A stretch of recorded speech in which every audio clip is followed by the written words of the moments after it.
the biggest, wealthiest, and most intricate business in the world that everybody is in on, the human and child trafficking business industry. That's what we're going to be talking about today, ladies and gentlemen. Welcome to part 6, where we're going to be discussing the home and the church and the part that they have to play in why it is possible for these people to be killing children, raping children, drinking their blood, eating their brains, and stealing them from places. We're going to be talking about that today.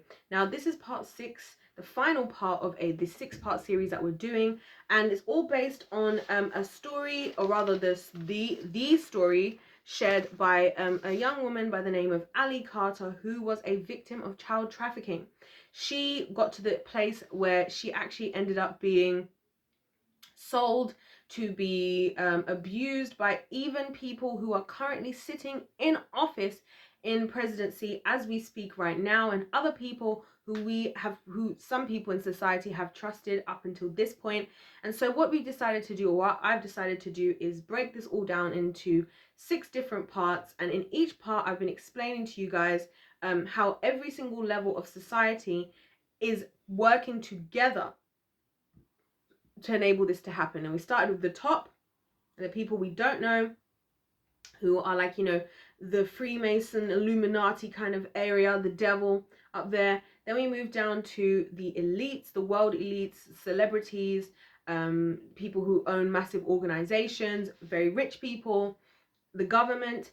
Then we talked previously about community and children's institutions, such as child protective services, social services, the police, etc., etc. And now we're going to talk about the home. And the reason why we went this order of doing things is because I wanted to show that at every single level, every single one of those levels, people have to be cooperating for this to work. This does not work if people are this does not work if not everybody is allowing it, because if it oh my gosh, why am I stumbling on my words?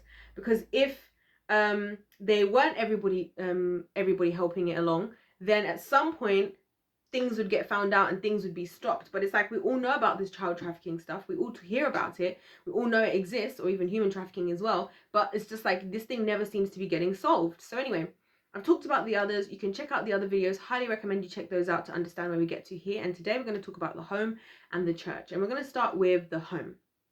And the reason I'm going to start with the home is because even in this Ali Carter story, very interesting part of information from the beginning is the fact that it was her mum who was initially sleeping with the authority figures, and who then gave her over to the local police chief for him to also have his way with her, right? And that she herself said that she was calling CPS, Child Protective Services, since she was 3 months old. Well, not she was, but they were being called in general, since she was even 3 months old, as for what was going on at home. Now, we have talked about so many examples, guys, of what goes on in the world, and I've highlighted both. I've highlighted the good and the bad. I've highlighted, the Britney Spearses, and I use Britney because that's the one I feel like a lot of people know, and the one that usually comes straight to my mind, right? And how her family really allowed for all this crazy stuff to happen to her. They were the ones doing it. We also have the other examples that I give of people who were in really good families where the parents protected their children. I've heard so many stories. You hear of these stories every now and then, I see, of people who had taken maybe their child to certain auditions, and then they'd seen what was going on set, and they refused to allow their child to be involved in this because they realized, I'm not going to allow my child to be involved in this. Like, there's no way, so people do actually step in and do that. And that's why it's important for us to talk about this, guys, because ultimately, if you have a child, the child is your responsibility. And the only way for a child to end up in any of these institutions that we mentioned, all the way from school up to these Hollywood parties, somebody has to have allowed for that child to be in a certain environment. And like I said, some things, they do happen because these people are also out looking for opportunities, right? And I believe that they probably hire, I don't know this for a fact, but this is a theory that I have, that they probably hire a lot of these like ice cream vans and these weird vans of people that come around looking for children and stuff. I feel like those people are also hired like pimps of these high level people that we've already been speaking about. But ultimately, the only way the child came into this world through through the mother, made from the mother and the father. You, us all have the right, the responsibility to look after those kids, right? And this is why I say this stuff, not because I'm trying to be harsh, not because I don't acknowledge that parenting is a hard job. As I've always said to you guys, I believe parenting was always built to be a 3-person job. The mother, father, and the Lord, okay? And I will say that that's what I really believe, right? And but the truth is, the child cannot look after itself. If you had a baby and you just left the baby, right, the baby is eventually going to die, because even at a baby's age, they are not even capable of feeding themselves. But unfortunately, and this is why I feel like the world is really trying to make children more adult than they really are, because it's like people will be like, oh, but the child, like I saw a case the other day of some like 13-year-old who did something, and they were like, oh, this child needs to be tried as an adult and he needs to go to prison. I'm like, do you know how think back to when you were a child. Let's just say this, and this is why I feel like I don't know what happens to a lot of adults, as if they forget how they thought and felt as a child. Although I will say this, I think a lot of adults have that mentality because they're secretly resentful because they never got to deal with what they went through as a child, which they should be able to. I don't care how old you are. If you're 90 years old and something happened to you as a child, then you should be able to speak about it and get healing for that. You know what I mean? But I think a lot of people, that's where a lot of it is resentment. But think back to when you're 13. You at 13, did you understand the ramifications of killing somebody and take them as seriously as you do at, say, 33, 23, 43, 53? Do you know what I mean? So I think a lot of the time we treat children as adults, and it's a plan from the enemy, because it's to get us to think that they can actually manage themselves more than they can. More than they can and more than they should. There's a reason why we have parents, and there's a reason why we have 2 of them, right? 2 of them, right? And I truly believe the reason why we give birth to children in the way that we do is because God is preparing us in a way to say, okay, these children, they're going to look like you, they're going to be similar to you, so they should be in those things should help you to be able to look after them. And I talk about this when it comes to like the education system, as somebody who's worked in education myself, as a teacher and as a tutor in different positions, but yeah, in education regardless, how I believe that sometimes students aren't getting what they need from teachers because the teachers are not the ones who were built to understand that child or the needs of that child, right? They don't understand, like if you're a teacher and you, for example, I'll give you guys a really casual example. I've always been very talkative. In school, I was hugely talkative. And it's part of the reason I started YouTube, to just get everything that's in my head out somewhere to people who actually want to hear what I have to say. But anyway, so when I was teaching, my favorite job that I've done, like probably my whole life, that's in like working for somebody else. I was working at a school with children. Now, here's the funny thing. The person who handed these classes over to me was like, oh, these kids, they just talk so much. They just talk, blah, blah, blah, blah, blah. They're a nuisance, whatever. Or some of the people were saying they're so hard to handle, right? But the thing is, me and this group of kids, we clicked. We hit it off, and people even saying to me like, Dad, we can't believe how well you manage the kids. We can't believe how well you control the classroom. And the reason was one simple thing. I could see that they love to talk. I love to talk. So I just I understood what their needs were, and I just met them at that level. I gave them opportunities to talk more than maybe they would in a normal classroom, just in a maybe more structured way, you know? And so, but that's because that's something that I have for myself. That's about me. So when I'm seeing them talking loads and having loads to say, I'm like, you know what? I feel you. I know what it feels like to have loads to say. This is why I started a YouTube channel. I'm going to give you a chance to say what you need to say, you know?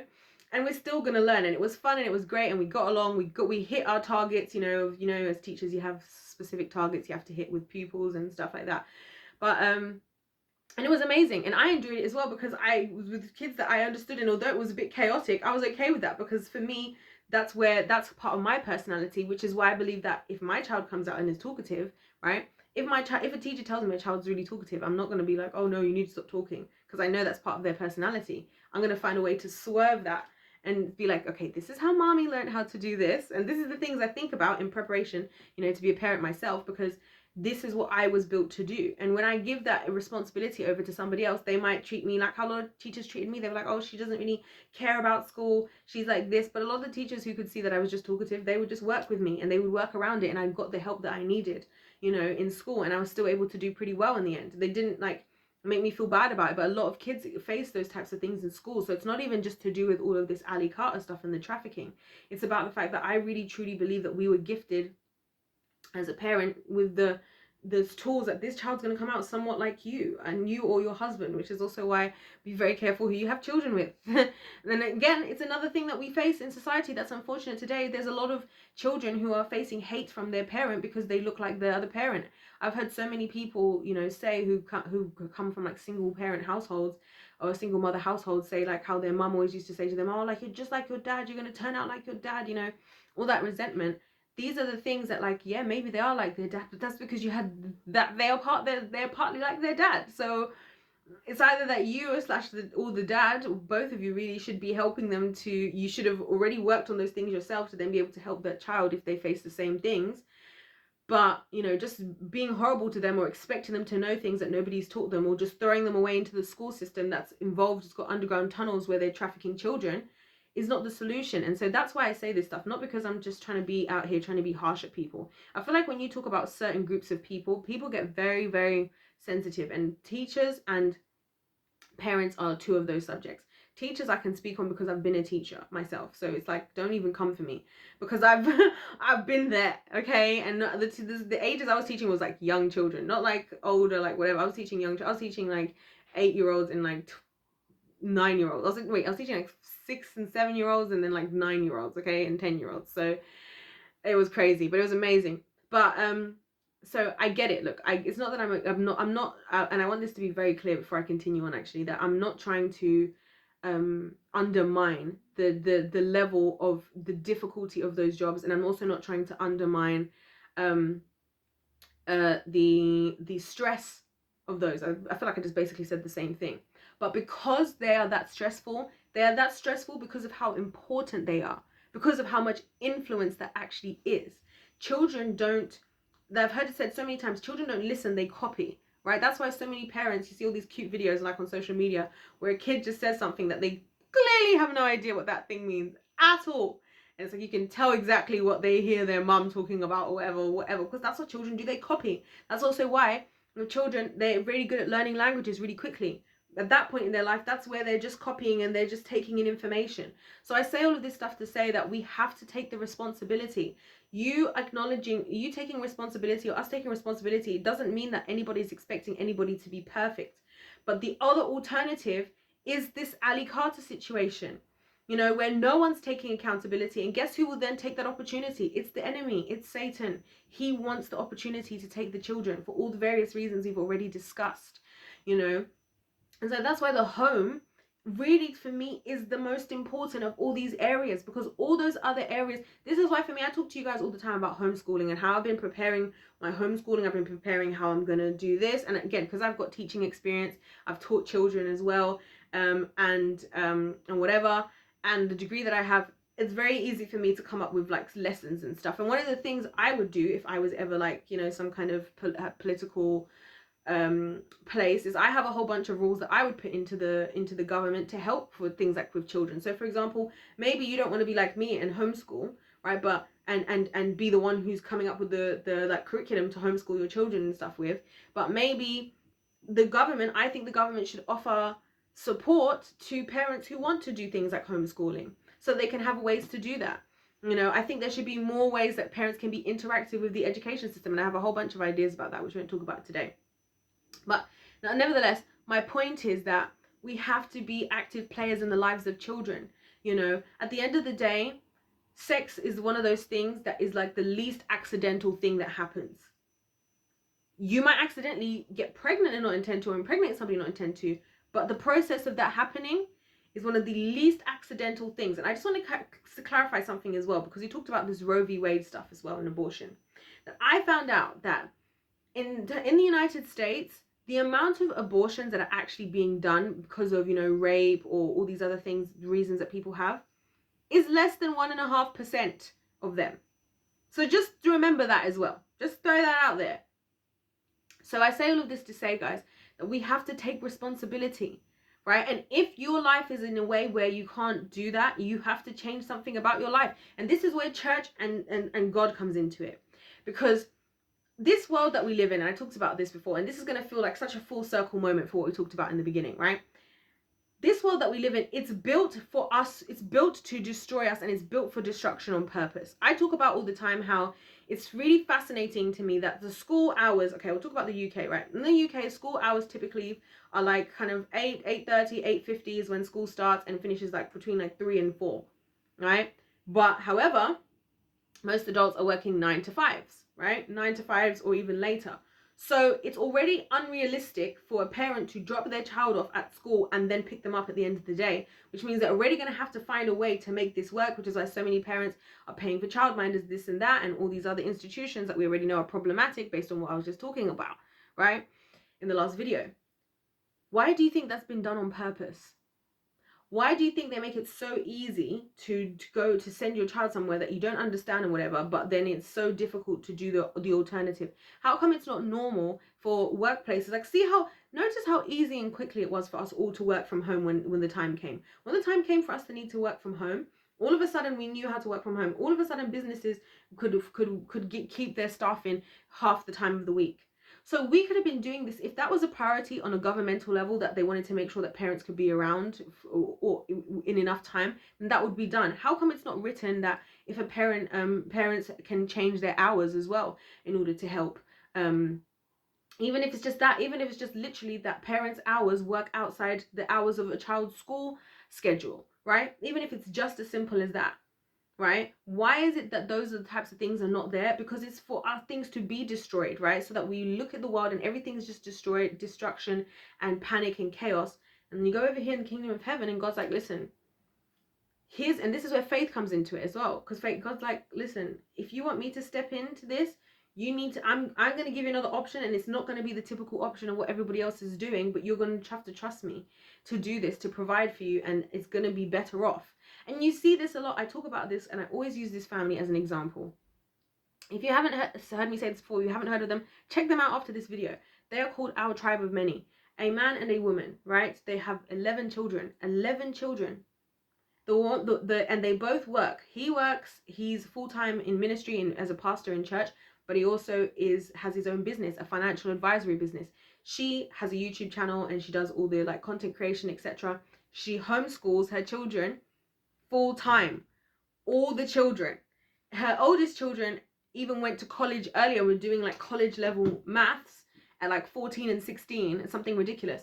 All of these children can like play musical instruments. All of these children are highly intelligent. All of these children have multiple skills. They can all do all this stuff. How does it work?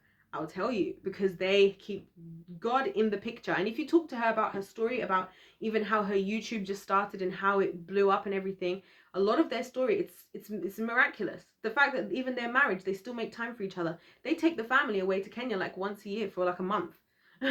11 children. 11. They just had their recent one. The most recent kid they had, I don't even think is 2 yet. And I say this to say that there is another option. Now the enemy doesn't want us to think that, because then, you know, everything will just be destroyed on his part, and the way he's trying to destroy the family and children and men and women wouldn't work. But there is another option. But we also have to fight on a governmental level. We have to fight in a political level. Why are people not fighting for the fact that, well, you know what, I want to be a mother that looks after my kids and I want to go to work, so I need to fight for. And in some places they do that. I know in the UK, it's a lot of jobs they might let you actually work the hours. I've heard of jobs where people will just work the hours that their children are in school. You know, but then again, you have to factor into that, you know, the financial, whether that's financially stable and all of that. But that's kind of another story. But, you know, more of just the government supporting the family, the actual family functioning the way that it should and the way that it needs to, for everybody to survive. You know what I mean? For not even survive, to thrive. Forget survive. Enough people have been surviving. There's too much just surviving going on. But because that's not the case, this is one of the ways that opens doors to a lot of the stuff. Because a lot of parents, you know, they have children, it's stressful. Maybe they didn't really want to be with the father. And this is why this stuff in the home is important. This is why for us as women, it's important. We're very careful who we allow to impregnate us. Do not get yourself impregnated by somebody who you do not want to marry and have as the father of your children, who you believe will be a good father to your children. Because that's going to set you up for problems, right? That might make you resentful. That might make you desperate for your child to get a Hollywood deal so that they can pay for the stuff in the house. And before you know it, you're allowing your child to be abused and you're turning a blind eye because you don't know how else you're going to pay the electric bill, right? as men out there, be careful who you're impregnating, be careful who you're marrying. Make sure you're not marrying a woman who wants to go and be doing this craziness, or who's going to put you off and then lead you to a place where you're not going to be around that family anymore. As a married couple, work out how you're going to prioritize the children once you bring them along, because guess what? Those children have nowhere else to look. This is why I believe so many children nowadays are so suicidal, because they feel like they're a burden. They can feel it. Children can feel things and see things more black and white than adults, because I feel like as we get older, this is when we start to have other things that more start to skew the way that we think. I believe this is why so many children in this day and age are reacting the way that they do. A lot of them are very attention seeking, because they're not getting attention, because they can sense they're a burden. They can sense they're not wanted. They've been told they're not wanted, right? Again, opening the door to the enemy in their life, opening the door to the parents. Now all the enemy has to bring in is an opportunity that the parents would want, like, you know, all of this stuff, and the rest is history with that child. So the home is really a big part of it, but also the church. And I'll go to the church for this point as well, that let's not forget that and I talked about this before, a lot of the abuse we see in the world today is coming from the home. And these things are not being spoken enough about in the church, and they're also happening, unfortunately, in the church. And a lot of people are being exposed because Lord's not happy about it. God's like, not on my watch, I'm going to expose you. Because that's the difference between God and Satan. I'll tell you this for now. You might think it sounds wrong, it sounds backwards, but here's the difference. God will expose people who are calling, who are saying his name, who are preaching to be a part of his team, so that people know that those are not really part of his team, because he doesn't want people to be thinking that that's what he's really about, right? Whereas in the kingdom of Satan, he'd rather hide stuff, because he's already putting up a fake facade anyway. So there's already things that are going to be hidden, and that's how that whole thing works. But, you know, in the church, the church is the group of people that frustrates me the most in the world. I'll be honest with you, because we are the ones who are supposed to be speaking up on this stuff. We are the ones who are supposed to be at the forefront. People say you shouldn't mix your beliefs in politics. My beliefs have everything to do with politics, because it's to do with policies, right? It's to do with policies, the policies that I live by. I have policies that I live by. There's certain things that's not acceptable. I need to be able to homeschool my children if I want to.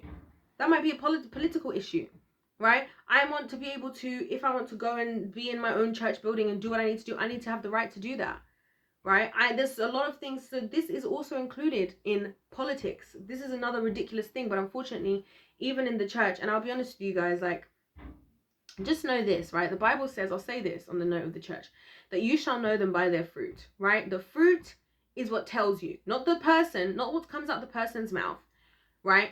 Their actual fruit. And that's why, like I said to you about the couple I mentioned before, Our Tribe of Many, Sarah and Solo, the fruit speaks for itself. When you see how respectful, lovely their children are, talented they are, intelligent they are, how they look after each other, how they love each other, when you see what they do, how they are as siblings to each other and everything, that's the fruit, not only just of they are the literal fruit, but also even how their children are is the fruit. And unfortunately today, what we find, and this is something that I find super annoying a lot of the time, is that a lot of people will be like, oh, it's just the kids.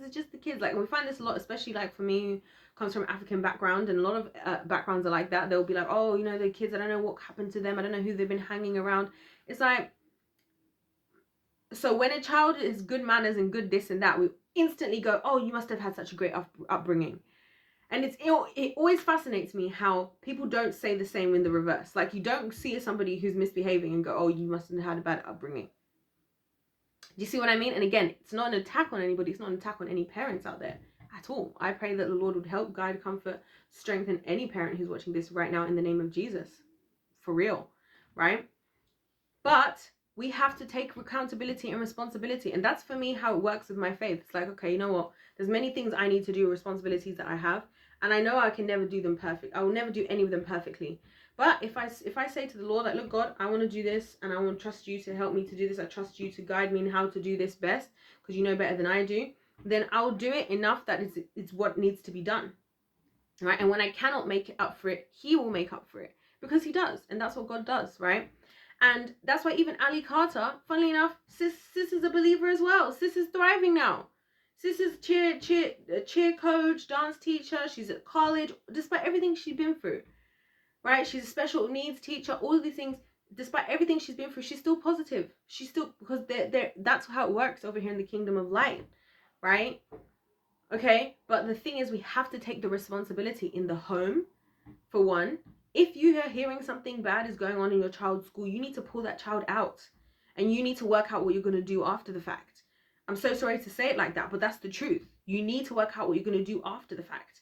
You need to exercise the power you have, right? If you're a single parent and you're in a workplace, right, and something extreme happens at the school and you need to just keep your child at home for a week, let's say, you need to have the confidence. And this type of authority, I believe, and power and courage only comes in from the kingdom of light, if you ask me. It only comes from God. But anyway, to say to the school, listen, I need to take my child, even if it's you taking the child out of school for a week and you go to work, you have to be like, listen, I need this week off work.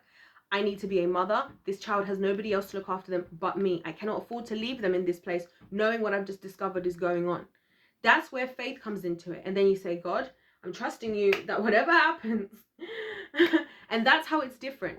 Because the alternative is you in fear, because remember, the fear is from the enemy. Fear is from the devil. The devil wants us to be in fear because then he can control us. It's another power and control manipulation tactic.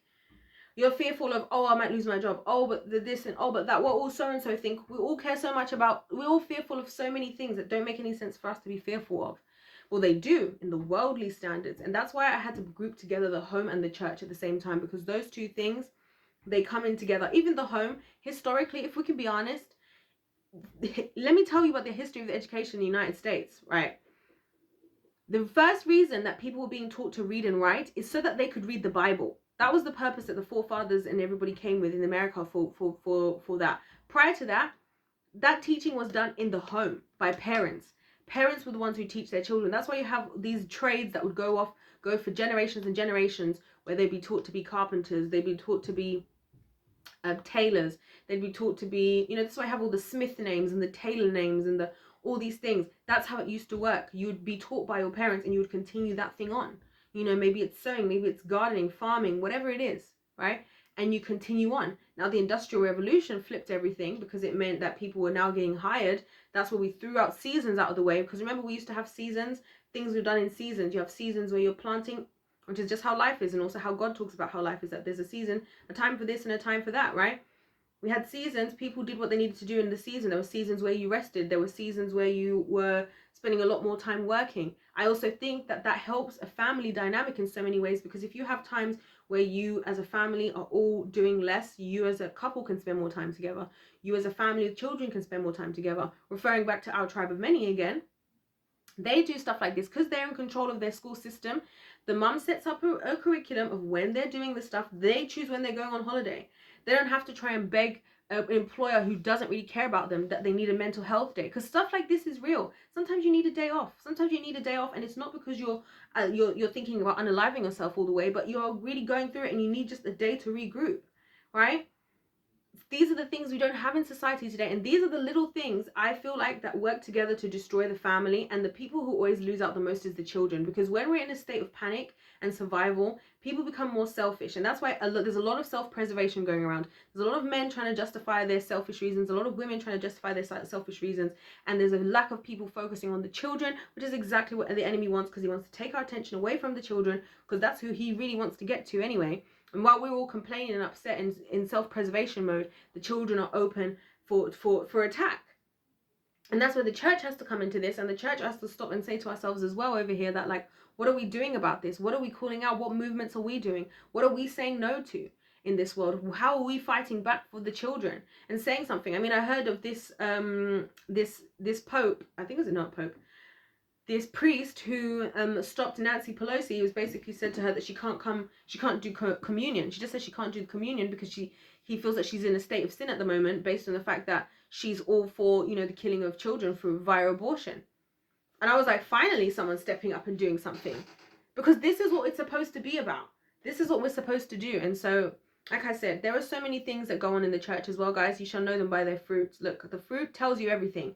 If somebody's telling you that this is like my first video, and to this day it's still the video with my most popular views, is the one I talked about Britney Spears' family, and I said these three people don't know God. And I was talking about Jamie Lynn and James and Lou M. Taylor, and I gave examples of what the Bible says is the fruits of the Spirit: love, joy, peace, kindness, goodness, self-control. Those are what God says is what comes of the people of God. If you're not seeing that, then it's not God.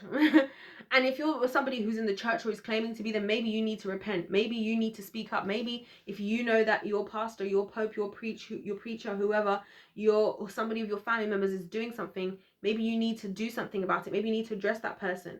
Because it's not about condemning people. It's about uprooting these things. These things only happen. People only do this evil stuff because there is evil in the world. And when we partner with evil, when we allow sin into our lives, sometimes that could be from our own actions. Guess what? Sometimes it can be from the decisions of our ancestors. This is where generational curses come from, right? And then those same things that affected them come to affect us because they have a legal right that was given to them by our ancestors. But these things can all be taken out at the root. And they can all be taken out at the root, whatever that thing is that person is doing. And that's what we need to focus on. Even if somebody's doing something evil, I believe people can really be delivered from this stuff. Like, and I've seen deliverance. I've experienced deliverance myself. That's what people really need. And what they need, children need specifically, is a home that is I believe, Christ-centered home, because we need the Lord to keep us in check. It's only him who has the power over all these demonic entities, right? Parents who love each other, who love the Lord more than they love each other, and who love those children, and who put those children in the place that they're supposed to be in their lives, take responsibility, and who are not in fear of anything else. Because without that, our attention gets taken away from the children, and they get left to the enemy to do whatever he wants to do. And that is what we have seen with Ali Carter. And unfortunately, even for a lot of parents, they're willingly doing this stuff. There are so many people who have experienced molestation, etc., in the home, not in the church, not even in the church, not even in the Hollywood, whatever, not even from these underground tunnels, in the home, right? And that is what we need to focus on as well. We need to deal with the issues at home, because if we deal with the issues at home, and this is why I always say to you guys that we have a tendency in societies, like when things are happening, to feel so overwhelmed, as if like, I wish I could do something that could help, but I just don't have the money. Do you know what you can do that could help? Get your house in order. Get your own home in order. Get your own mini community in order. Talk to the people around you, right? How many guys out there in the world who overlook that one pervy, creepy friend that they have that's predatory? And I see this with guys. They'll have that one friend that they clearly all know is creepy, and they'll just ignore it. Don't ignore it. You go and talk to him and be like, what the hell, bro? What's going on, bro? Right? If you're a woman and you see another woman, right, and you see her, she's always complaining about her children in front of her children, cussing her children out, be like, you know, this isn't good for their health, right? You know that children are a blessing. You know that the more you treat them like this, the more you're opening up for them to do. Because a lot of people will see where children turn out as adults, what they end up in, drugs and all these things. These things don't just happen. People don't just wake up like, oh my gosh, you know what? I really want to become addicted to drugs today. That's not how it works. People go through stuff and they get pushed to a point. They even talked about this with Ali Carter, that she started to self-harm and run away because she couldn't cope. So many of these stories that we hear of people, they start doing things because they couldn't cope with what they were going through. But instead of us acknowledging that, instead we're like, oh, this person's crazy. Oh, the industry, being a singer got to them. Being a singer didn't get to them. Being abused got to them. They aren't just kicking up a fuss about nothing. They're kicking up a fuss because you still haven't dealt with that thing that they told you that their uncle was doing, that you want to ignore, you know. And that's how that works. And as far as the church is concerned, we need to really step in and be showing people that there is another option. Like, people can get deliverance. People can get healing. It's not about condemning people, because none of us are perfect. Nobody is perfect. It's not that like I'm out here and I'm better than anybody. I did a whole video cancelling myself. You should check that out if you think that I think I'm self-righteous or whatever. I don't think I'm better than anybody. I say this because I'm so grateful to know that I don't have to be perfect. But I can do what I can do, and I leave the rest to the Lord. And if we all do that, we'll make it.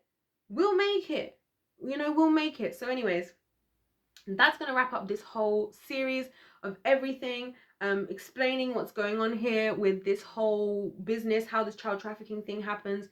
And just to reiterate as well quickly that these kids, a lot of them are being offered up by their own parents. A lot of them are being allowed because of areas in their life that their parents are not understanding. I talk about this all the time, how as working in teaching, it's shown me how much, and being a student myself, it's shown me how much I don't think parents have any idea of what actually goes on in school at all. And before I'd even knew about most of this, I already knew I was going to homeschool my kids, because I realized how many other influences are in school that are not just the 5 subjects you think they're doing a day. And I'm not here for that for my kids. I'm trying to get to heaven, and I'm not trying to get to heaven, and the Lord is saying to me, how come your kid went through this? And I'm like, I don't know, but I didn't even know that happened. And he's like, well, you're the parent. Now, of course, you're not going to know everything, and I don't believe in like surveilling your children 1000% of the time.